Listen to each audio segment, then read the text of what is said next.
Toeram-pitsangatsanganana maro no nikatona tamin'ity alatsinain'ny Pentekosta ity, toy ny teny Ambohijatovo sy ny teny Anosy.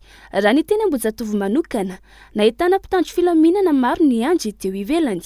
Nahitana fiainana kosa ny sareo mpitsangatsangana tamin'ity androany ity, raha oharina tamin'ny alatsinain'ny Paska raha ny teny amin'ny parka Tsimbazaza, hoy ireo tompon'andraikitra izay nanaovana fanadihadiana. Ny hamafy ny fiainana no anton'izany, eo ihany koa ny atsika amin'izao andro ririnina izao hoy izy ireo.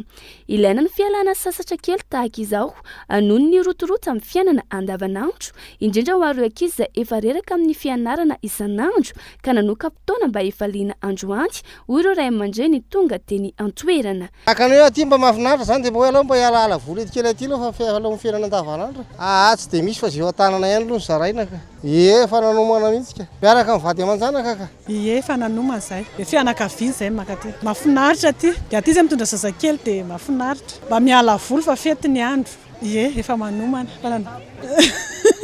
Efa ela efa teo tamin'ny zay vory Desambra dia mitsangatsangana foana zay rehefa Pentekote. Mba aty zay mba mandeha misy sasany nenay mbola tsy taty. Dia mba aty mba tianay zany. Misepotry ny asa zay dia mba mila miala voly kely aloha. Efa nisy nomanina. Taovany Ambohitrimanjaka tamin'ny sivy. Mbola tsy fantatra aloha fa vao eo zay ny tonga teto. Nilaza omiana fa tsy antoka ireo mpivarotra sy ireo mpikarakara eny an-toerana noho ny fahavitsin'olona. Izy ireo izay nilaza fa tsy napiakatra ny vidim-pidirana fa natao arivo ariary ihany na ho an'ny kely na ho an'ny lehibe.